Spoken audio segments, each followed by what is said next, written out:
மகா சிவராத்திரி ஈசனுடன் ஓர் இரவு பிப்ரவரி 26 சத்குருவுடன் நேரலையில் இணையுங்கள்.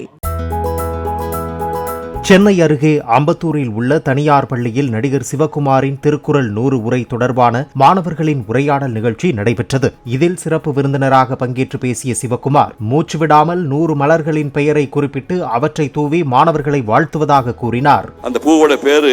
வள்ளிதழ் ஒன்சங்காந்தல் ஆம்பல் அனச்சம் தன்கைய கோவிலை குறிஞ்சி வெச்சி செங்கொடு வேரி தேமா மணிச்சகை உறுதினார் அவிழ்த்து முந்தூள் கூவிடம் எரிபொலை எருளம் சுள்ளி கூவரம் வடவனம் வாகை வான்பூங்குடசம் எருவை செருளை மணிப்பூங்கருளை பைனி வாணி பல்லன குரவம் பசுமிடி வகலம் பல்லனக்காயா விரிமலர் ஆவரி வேரல் சூரல் குறியை பூளை குறுந்தங்கண்ணி குறுகலை மருந்தம் விரிபூங்கோங்கம் போங்கம் திலகம் தேங்கமிழ் பாது செறிந்தி அதில் பெருந்தன் சண்பகம் கரந்தை குலைவை கடிகமிழ் களிமா பல்லை தாழை பல்லூர் முல்லை கொல்லை படவம் சிறுமாரோடம் வாடை வள்ளி நீண்ட நெய்தல் தாழை தளவம் ஒண்டாட்டாமலை ஞான மவல் நரந்தன் கோகுடி சேடல் செம்மல் சிறுசங்குழலி கோடல் கைதை கொங்குமுதி நறுவடை காஞ்சி மணிக்குலை கல்கமல் நெய்தர் பாங்கர் மராம் பல்புந்தணக்கம் இங்கே லவம் தூங்குழல் கொண்டை அரும்பு அமலாத்தி நெடுங்குடி வகை பகண்டை பலரசம் பல்புமுண்டி வஞ்சி பித்தகம் சிந்துவாரம் தும்பை துழாய் சுழற்பூந்தோந்தி நந்தி நரவம் நரம்பூர் நாகம் பாரம் பேரம் பைங்குறு கத்தி ஆரம் கால்வி கடியில் முன்னை நரந்தம் நாகம் நள்ளு நாடி மாயிரும் குந்தும் வேங்கை பெறவும் இந்த பூவெல்லாம் எல்லாரும் மேலே தூவி நீங்க எல்லோரும் பல்லாண்டு வாழ வேண்டும்.